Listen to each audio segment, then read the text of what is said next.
Hi hello കൂട്ടുകാരെ, നമ്മുടെ പുതിയ വീഡിയോയിലേക്ക് എല്ലാവർക്കും സ്വാഗതം. നമ്മൾ ഉണ്ടാക്കാൻ പോകുന്നത് ഇഡ്ഡലിയാണ് കേട്ടോ. ഇഡ്ഡലിയും സാമ്പാറും ഉണ്ടാക്കുന്നത്. അപ്പോൾ ബീൻസ് ഉപ്പേരി ഉണ്ടാക്കുന്നുണ്ട് കേട്ടോ. നിങ്ങൾ PCOD ഉള്ളവരൊക്കെ ആണെങ്കിൽ ബീൻസ്, അമരപ്പയർ, കൊത്താമര എന്ന് പറയില്ലേ, അതൊക്കെ ധാരാളം ഉപയോഗിക്കുക. പിന്നെ ഞാൻ കൂടുതൽ സാമ്പാറാണ് ഉപയോഗിക്കുന്നത്. അതാകുമ്പോൾ പച്ചക്കറി എല്ലാം ചെല്ലും ചെയ്യും.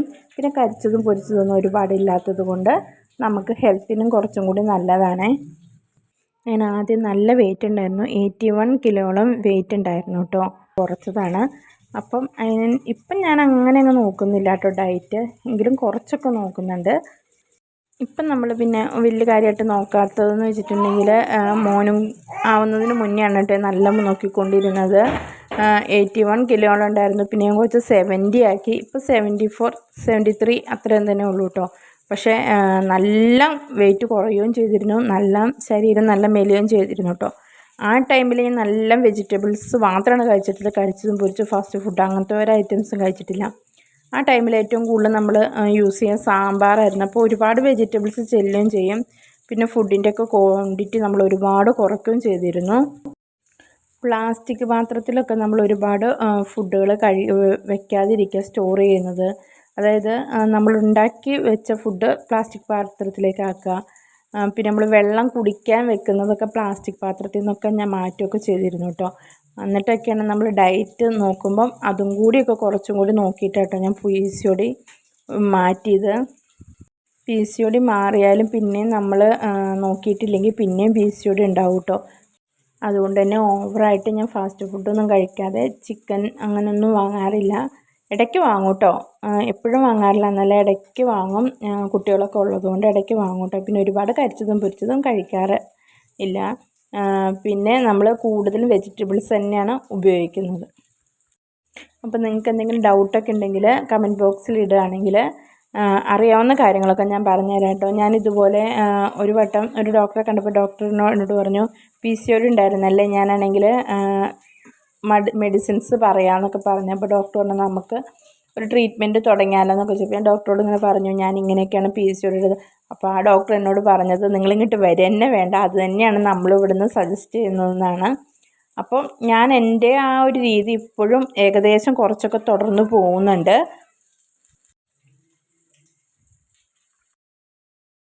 ഒന്നാമത്തെ കാര്യം നമ്മൾ നോക്കേണ്ടത് ഫുഡാണെങ്കിലും, രണ്ടാമത് നമ്മൾ മെയിനായിട്ട് നോക്കേണ്ട ഒരു കാര്യമാണ് എക്സസൈസ്. മാക്സിമം നമുക്ക് പറ്റുന്നുണ്ടെങ്കിൽ 1 മണിക്കൂർ, അരമണിക്കൂറെങ്കിലും എക്സസൈസ് ചെയ്യുക. എന്നാലേ ഉള്ളൂ നമുക്ക് ആ ഫുഡ് ക്വാണ്ടിറ്റി കുറച്ചിട്ട് മാത്രം കാര്യമില്ല, അതിൻ്റെ റിസൾട്ട് നമുക്ക് കിട്ടണേ. എക്സസൈസ് എന്തായാലും ചെയ്യണം. മാക്സിമം കുമ്പിട്ടൊക്കെ തുടയ്ക്കാൻ പറ്റുമെങ്കിൽ തുടയ്ക്കുക. പിന്നെ മുറ്റടിച്ച് വരിക, അങ്ങനത്തെ ഇതൊക്കെ. അതോടുകൂടി ഞാൻ കുടിക്കുന്ന ഒരു ഡ്രിങ്കാണിത്. PCOD ഉണ്ടെന്ന് അറിഞ്ഞപ്പോൾ തൊട്ടിട്ട് ഞാനാണെങ്കിൽ യൂസ് ചെയ്യുന്നൊരു ഡ്രിങ്കാണ്. നമ്മൾ ഒരു ഗ്ലാസ് വെള്ളത്തിൽ കറുവപ്പട്ട പൊടിച്ചത് ഇട്ട് തിളപ്പിച്ച് വെക്കും, നമ്മൾ ടീയൊക്കെ ഉണ്ടാക്കുന്ന രീതിയിൽ തന്നെ. അതിനകത്തേക്ക് 1 സ്പൂൺ തേൻ ഒഴിച്ചിട്ട് ആറിയ ശേഷമായിട്ട് നമ്മൾ തേൻ ഒഴിക്കുക, നമ്മൾ ആ ഡ്രിങ്ക് കുടിക്കും. ചില ദിവസങ്ങളിൽ ഇതിൻ്റെ കൂടെ നാരങ്ങയും കൂടി 3, 5 ദിവസങ്ങളിൽ നാരങ്ങയും നീരും കൂടി ഒഴിച്ചിട്ട് കുടിക്കും കേട്ടോ. അത് രാവിലെ എന്തായാലും കുടിക്കും.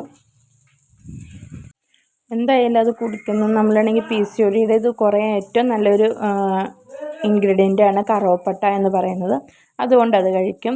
പിന്നെ നമ്മളുടെ സാമ്പാറായിട്ട് ഉണ്ടാക്കുന്നത്, അതിലേക്ക് നമ്മൾ പരിപ്പ് നല്ലപോലെ വേവിച്ച് വെച്ച് കഷ്ണങ്ങളൊക്കെ അരിഞ്ഞിട്ടിട്ട് നമ്മൾ തക്കാളി സവാള നല്ലപോലെ വഴറ്റി മസാലയൊക്കെ മൂപ്പിച്ചിട്ടാണ് സാമ്പാർ ഉണ്ടാക്കുന്നത്. ഒരുപാട് മസാല അങ്ങ് ഇടാറുമില്ല.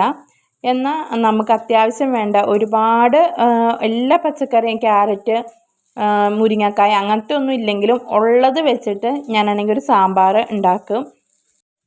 കാരണം PCOD ഉള്ളവർ ഏറ്റവും കൂടുതൽ ശ്രദ്ധിക്കേണ്ട ഒരു കാര്യമാണ് ഏറ്റവും കൂടുതൽ വെജിറ്റബിൾസ് ഉൾപ്പെടുത്തുക എന്നുള്ളത്. ഒരുപാട് തേങ്ങയൊന്നും അരയ്ക്കാതെ നമ്മൾ സിമ്പിളായിട്ടൊരു കറിയാണ് ഉണ്ടാക്കുന്നത്. അന്നേരം മുരിങ്ങക്കായ എല്ലാ പച്ചക്കറിയും കൂടി വെട്ടിക്കൂട്ടിയിടണമെന്നൊന്നുമില്ല, ഉള്ളത് വെച്ചിട്ട് സിമ്പിളായിട്ട് ഒരു സാമ്പാർ ഉണ്ടാക്കാൻ മാക്സിമം ശ്രമിക്കുക. പിന്നെ ഉള്ളത് നമുക്ക് അവിയലാണ്. അവിയൽ ഉണ്ടാക്കുമ്പോൾ അതിനകത്തും ഏറ്റവും കൂടുതൽ നമ്മൾ വെജിറ്റബിൾസ് എല്ലാം തന്നെ ഉപയോഗിക്കുന്നുണ്ട്. സാമ്പാർ, അവിയൽ, പിന്നെ കൊത്താമര അങ്ങനത്തെയൊക്കെ ഉപയോഗിച്ചിട്ട് തോരനൊക്കെ വെക്കണം. കൊത്താമര പിന്നെ ബീൻസ്, പയർ അങ്ങനത്തെ ഒക്കെ ഉപയോഗിച്ചിട്ട് തന്നെ കൂടുതലും ഫുഡ് ഉൾപ്പെടുത്തുക. ഫുഡിൽ അതൊക്കെ എല്ലാം ഉൾപ്പെടുത്തണം കേട്ടോ. പിന്നെ അവിയൽ ഉണ്ടാക്കുകയാണെങ്കിൽ തേങ്ങ കുറച്ച് ഉപയോഗിക്കുക. പിന്നെ മാക്സിമം വെളിച്ചെണ്ണ തന്നെ ഉപയോഗിക്കാൻ നോക്കുക. ഞാൻ PCOD അത് കഴിഞ്ഞിട്ടാട്ടോ ഞാൻ ഓയിലൊക്കെ ഉപയോഗിക്കൽ തുടങ്ങിയത്. PCOD നല്ല ഉണ്ടായിരുന്നു.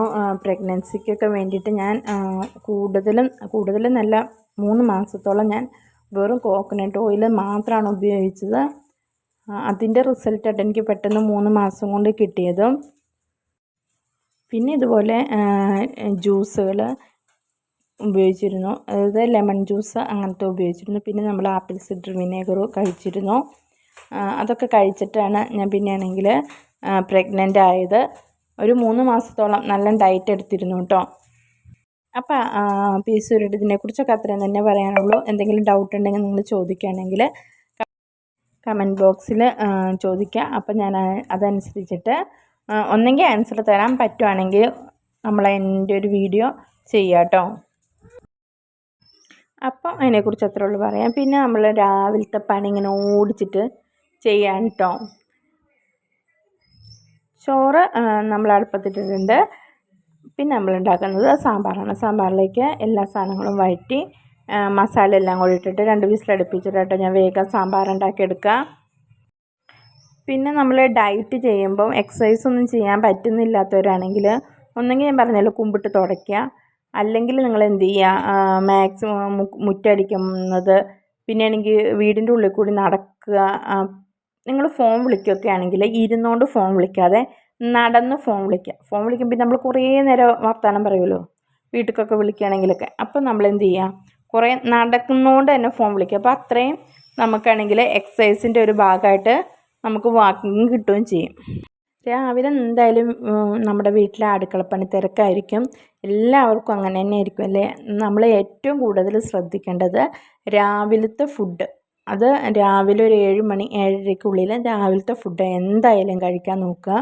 ഒരുപാട് കരിച്ചത് പൊരിച്ചത് എണ്ണയിൽ വറുത്തത് അതേപോലെ എണ്ണ ഉപയോഗിച്ചുണ്ടാക്കുന്ന ഫുഡുകളൊക്കെ ഒഴിവാക്കിയിട്ട് ഒന്നെങ്കിൽ ആവിയിൽ വേവിച്ചത് ഒക്കെ കഴിക്കുക. പിന്നെ നമുക്ക് ദോശ, ഇഡ്ഡലി, ഇടിയപ്പം അങ്ങനത്തെ ഫുഡുകളൊക്കെ കൂടുതലും നമ്മുടെ ബ്രേക്ക്ഫാസ്റ്റിൽ ഉൾപ്പെടുത്തുക കേട്ടോ.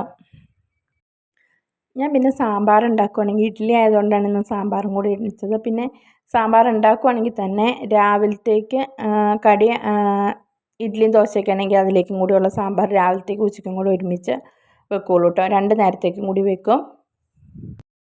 അല്ലെങ്കിൽ പിന്നെ രാവിലെ എന്താ കടലയോ ചെറുപയറോ വമ്പയറോ അങ്ങനെ എന്തെങ്കിലും ആയിരിക്കും കടിക്ക് അനുസരിച്ച് ഉണ്ടാക്കുക കേട്ടോ. അപ്പം അങ്ങനെ എന്തെങ്കിലും ആണെങ്കിലും കുഴപ്പമൊന്നുമില്ല കേട്ടോ. പിന്നെ നമ്മൾ കഴിക്കുന്ന ഒരു ദോശയെങ്കിലും രാവിലെ കഴിക്കുക. പിന്നെ ഒരു 10-11 മണിയാകുമ്പോൾ ഒരു ദോശയോ കൂടി കഴിക്കുക. നമ്മൾ ഇത്രയും നാളും കഴിച്ചതിൻ്റെ പകുതി കഴിക്കാൻ മാക്സിമം ശ്രദ്ധിക്കുക. പിന്നെ ഇടയ്ക്കൊക്കെ ഓരോ നട്ട്സ് കഴിക്കുക. വൈകുന്നേരങ്ങളിൽ ഞാനാണെങ്കിൽ ആപ്പിൾ സിഡർ വിനേഗർ ഉപയോഗിച്ചിരുന്നു. ഒരു 4 മണിയൊക്കെ ആകുമ്പോൾ അത് വെള്ളത്തിൽ ഇതാക്കി കഴിക്കുക. ഞാനിതൊക്കെ കൂടുതലും ചെയ്ത് കണ്ടിരുന്നത് നമ്മുടെ എക്സസൈസ് കൂടുതലും ചെയ്തിരുന്നത് ആര്യ ബാലകൃഷ്ണൻ്റെ എക്സസൈസുകൾ നോക്കിയിരുന്നു കേട്ടോ. ആ യൂട്യൂബ് ചാനലിൽ ഞാൻ നോക്കി എക്സസൈസ് കുറച്ചൊക്കെ ചെയ്തിരുന്നു. പിന്നെ നമ്മൾ നോക്കിയിരുന്ന വീഡിയോസ് അബു റിഫാസ് എന്ന് പറഞ്ഞ ഇക്കാൻ്റെ വീഡിയോ ആട്ടോ എനിക്ക് ഏറ്റവും കൂടുതൽ പ്രചോദനമായേക്കണത്. കാരണം PCOD ഒന്നുമല്ല, അതൊക്കെ പെട്ടെന്ന് മാറിക്കോളൂ എന്നൊക്കെ വിചാരിച്ചുകൊണ്ടാണ് ഞാൻ ഇരുന്നിരുന്നത്. പക്ഷേ ഇക്കാൻ്റെ വീഡിയോസ് കാണാൻ തുടങ്ങിയ പിന്നെയാണ് ഒരുപാട് കാര്യങ്ങൾ ഇക്ക പറഞ്ഞു തരുന്നുണ്ട്, നമുക്കത് മനസ്സിലാവുന്ന രീതിയിൽ. പിന്നെ നമ്മൾ ചെയ്യാൻ ഉദ്ദേശിക്കുന്ന കാര്യങ്ങൾ വെറുതെ കുറേ വീഡിയോസ് കണ്ടുപോയിട്ട് ഒരു കാര്യമില്ല. നിങ്ങൾക്ക് ചെയ്യാൻ ഉദ്ദേശിക്കുന്ന കാര്യങ്ങൾ നിങ്ങൾ എന്ത് ചെയ്യുക, എഴുതി വെക്കുക. ഇക്കാന്ന് വെച്ചാൽ അതിനകത്ത് ഒരുപാട് കാര്യങ്ങളെക്കുറിച്ച് പറയുന്നുണ്ട്. അപ്പം നിങ്ങളുടെ പ്രശ്നം എന്താണെന്ന് കണ്ടെത്തി നിങ്ങൾ എന്താണോ അതിൽ ചെയ്യാൻ ഉദ്ദേശിക്കുന്നത് ആ കാര്യങ്ങൾ എപ്പൊക്കെ ചെയ്യണം, എന്തൊക്കെ ചെയ്യണമെന്നൊക്കെ അതിൽ ഡീറ്റെയിൽസ് ആയിട്ട് പറഞ്ഞു തരുന്നുണ്ട്. അപ്പോൾ ആ കാര്യങ്ങളൊക്കെ എന്ത് ചെയ്യാൻ നിങ്ങൾ ഡീറ്റെയിൽസ് ആയിട്ട് എഴുതി വെക്കുക, ഒരു ബുക്കിൽ എഴുതി വെക്കുക. എങ്കിൽ മാത്രമേ ഉള്ളൂ നമുക്ക് ആ വീഡിയോ കാണുന്നത് കൊണ്ടും അത് ചെയ്യാനുള്ളൊരു പ്രചോദനവും ഒക്കെ ഉണ്ടാവുള്ളൂ. അപ്പം ഞാൻ അങ്ങനെയാട്ടോ ചെയ്തിരുന്നത്, അതുകൊണ്ടാണ് ഞാൻ അങ്ങനെ തന്നെ പറഞ്ഞത്. വീഡിയോസ് കാണുന്നവരെന്തായാലും വിചാരിക്കും ഇത്രയും തടിയുണ്ടല്ലോ. ഒന്ന് തടിയെന്ന് വെച്ചിട്ടുണ്ടെങ്കിൽ എൻ്റെ ഹൈറ്റിനനുസരിച്ച് വെയിറ്റ് തന്നെ എനിക്കുള്ളൂ. പിന്നെ കുറച്ച് ഇതായിട്ട് ഇപ്പോൾ ഡെലിവറി ഒക്കെ കഴിഞ്ഞതിൻ്റെ ഓവറായിട്ട് നിൽക്കുന്ന സ്റ്റൊമക്കാണ് കേട്ടോ. അതാണെങ്കിൽ ഞാൻ ഇതിൽ നല്ല വയറും ഉണ്ടായിരുന്നു, നല്ല തടി ഉണ്ടായിരുന്നു. ഞാൻ ഇപ്പോൾ കുറച്ചെന്ന് വെച്ചാൽ എൻ്റെ ആദ്യ ഫോട്ടോസൊക്കെ ഞാൻ വേണമെങ്കിൽ കാണിച്ചു തരാം. നല്ല വെയിറ്റും നല്ല ഹൈറ്റും ഉണ്ടായിരുന്നു. അപ്പോൾ ഇപ്പോൾ എനിക്ക് വെയിറ്റ് എന്ന് വെച്ചിട്ടുണ്ടെങ്കിൽ ഏകദേശം ഹൈറ്റിനനുസരിച്ച് 2 കിലോളം കൂടി നിൽക്കുന്നുണ്ട്. അതും കൂടി ഞാൻ കുറയ്ക്കാൻ നോക്കുന്നുണ്ട് കേട്ടോ. പിന്നെ ഹൈറ്റ് ഉള്ളതുകൊണ്ട് തന്നെ ഒരുപാടങ്ങ് വെയിറ്റ് കുറച്ച് കഴിഞ്ഞാൽ എനിക്കറിയാം ഭയങ്കര ബോറായിരിക്കും. അതുകൊണ്ടാണ് ഞാനാണെങ്കിൽ ഒരുപാട് വെയിറ്റ് കുറയ്ക്കാത്തത് കേട്ടോ. മാക്സിമം എൻ്റെ വെയിറ്റ് നോക്കുമ്പോൾ ആവറേജിൽ തന്നെയാണ് കേട്ടോ നിൽക്കുന്നത്. പിന്നെ ഞാൻ പറഞ്ഞല്ലോ ഡയറ്റ് ഒരുപാട് ഞാൻ നോക്കുന്നില്ല, എങ്കിലും ഞാൻ നോക്കുന്നുണ്ട്. ഇപ്പോൾ ഒരുവിധമൊക്കെ കുറഞ്ഞിട്ടുണ്ട്, 2-3 കിലോയോളം. ഒരു 3-4-5 മാസം കൂടി കുറയ്ക്കുന്നുണ്ട്. ഒറ്റയടിക്ക് ഞാൻ കുറയ്ക്കൊന്നുമില്ല കേട്ടോ. കാരണം നമ്മുടെ ഹെൽത്തിൻ്റെ ഇതും കൂടി നോക്കിയിട്ട് വേണമല്ലോ. നമ്മൾ പട്ടിണി കിടന്ന് അങ്ങനെയൊന്നും കുറയ്ക്കുന്നില്ല. അത്യാവശ്യം ചെയ്യേണ്ട എക്സസൈസുകളൊക്കെ ചെയ്ത് ഒരുവിധമാണ് ഞാൻ കുറയ്ക്കുന്നത്. പിന്നെ ഞാൻ വേറെ ഡയറ്റീഷ്യൻ്റെ അടുത്തൊന്നും പോകുന്നില്ല കേട്ടോ. ഞാൻ എൻ്റേതായ രീതിയിൽ എനിക്ക് കംഫർട്ടാണ്, പിന്നെ ഹെൽത്ത് നല്ല ഇതായിട്ടുള്ള ഇത് നോക്കി മാത്രമേ ഞാൻ കുറയ്ക്കുന്നുള്ളൂ. പെട്ടെന്ന് വെയിറ്റ് കുറയ്ക്കണമെന്ന് കരുതി പട്ടിണി കിടന്നും ഫുഡ് കഴിക്കാതെ അങ്ങനെയൊന്നും കുറയ്ക്കുന്നില്ല കേട്ടോ. അതുകൊണ്ടാണ് ഞാൻ പറഞ്ഞത് മാക്സിമം നിങ്ങൾ ഫുഡൊക്കെ കഴിച്ച് കുറയ്ക്കാൻ, ഹെൽത്തി ആയിട്ട് കുറയ്ക്കാൻ നോക്കുക. എങ്കിലേ ഉള്ളൂ നമുക്ക് നമ്മുടെ ഹെൽത്ത്. ഇപ്പോഴത്തെ ഒരു ഇതിന് വേണ്ടി തടി കുറച്ചിട്ട് കാര്യമൊന്നുമില്ലല്ലോ. നമ്മളങ്ങനെ വെയിറ്റ് കുറച്ചാൽ കുറച്ച് കഴിയുമ്പോഴത്തേക്കും പെട്ടെന്ന് വെയിറ്റ് പിന്നെയും കൂടും കേട്ടോ. ഞാൻ വെയിറ്റ് കുറച്ചിട്ട് പിന്നെ ഞാൻ ഡെലിവറി കഴിഞ്ഞിട്ടാണ് കുറച്ച് കൂടിയത്. അത് കഴിഞ്ഞ് പിന്നെയും ഞാൻ കുറച്ച് കൊണ്ട് വരികയാണ്. അപ്പം അതാണ് ഞാൻ പറഞ്ഞത്, പെട്ടെന്ന് ഒറ്റയടിക്ക് ഒരിക്കലും നിങ്ങൾ കുറയ്ക്കരുത്. PCOD ഉള്ളവരോടൊക്കെ പ്രത്യേകിച്ച് ഏറ്റവും കൂടുതൽ നിങ്ങൾ ശ്രദ്ധിക്കേണ്ടത് ഫുഡാണ്. ഫുഡിൻ്റെ കാര്യം നോക്കുമ്പോൾ കറക്റ്റ് ടൈമിൽ തന്നെ ഫുഡ് കഴിക്കാൻ നോക്കുക. പട്ടിണി കിടക്കാതിരിക്കുക മാക്സിമം. ഫുഡ് കഴിച്ചില്ലെങ്കിൽ പിന്നെയും നമ്മുടെ ഹെൽത്ത് വീക്കാവുകയാണ് ചെയ്യുക. അപ്പോൾ അതും കൂടി ശ്രദ്ധിക്കുക. അത്രയൊക്കെ തന്നെയാണ് അതിനെക്കുറിച്ചൊക്കെ പറയാനുള്ളത്. അപ്പോൾ നമ്മുടെ വീഡിയോസ് ഇഷ്ടപ്പെട്ടാൽ ലൈക്ക് ചെയ്യുക, സബ്സ്ക്രൈബ് ചെയ്യുക. സബ്സ്ക്രൈബ് ചെയ്യാതെ നമ്മുടെ വീഡിയോസ് കാണുന്നവർ എന്തായാലും സബ്സ്ക്രൈബ് ചെയ്ത ശേഷം നിങ്ങൾ വീഡിയോസ് കാണാം കേട്ടോ. പിന്നെ അതിൻ്റെ കൂടെയുള്ള ഓൾ ബട്ടൺ ഞെക്കാൻ മറക്കരുത്. അതും കൂടി പ്രസ് ചെയ്താലുള്ളൂ നമ്മളിടുന്ന വീഡിയോസിൻ്റെ നോട്ടിഫിക്കേഷനൊക്കെ നിങ്ങൾക്ക് കറക്റ്റായിട്ട് കിട്ടുള്ളൂ. നമ്മുടെ വീഡിയോസൊക്കെ ഇഷ്ടമായെന്ന് വിചാരിക്കുന്നു. ഇഷ്ടപ്പെട്ടാൽ ലൈക്ക് ചെയ്യാൻ മറക്കരുത് കേട്ടോ. പിന്നെ നമ്മൾ വേറെ കുറച്ച് രാവിലത്തെ പണികളുടെയൊക്കെ വീഡിയോസൊക്കെ ഇട്ടിട്ടുണ്ട്, അതൊക്കെ പോയി കാണുക. ഇഷ്ടപ്പെട്ടാൽ ലൈക്ക് ചെയ്യുക, സബ്സ്ക്രൈബ് ചെയ്യുക. പിന്നെ നിങ്ങൾക്ക് അറിയേണ്ട കാര്യങ്ങളെക്കുറിച്ച് നമ്മുടെ കമൻറ്റ് ബോക്സിൽ കമൻറ്റായിട്ട് ഇടുകയാണെങ്കിൽ എനിക്കറിയാവുന്ന കാര്യങ്ങൾ, ഞാൻ ചെയ്ത കാര്യങ്ങളുമാണെങ്കിൽ ഞാൻ മാക്സിമം പറഞ്ഞു തരാം കേട്ടോ. അപ്പോൾ ഇത്രയുള്ള വീഡിയോ. Okay, bye. അടുത്ത വീഡിയോ ആയിട്ട് നമുക്ക് പിന്നെ കാണാം.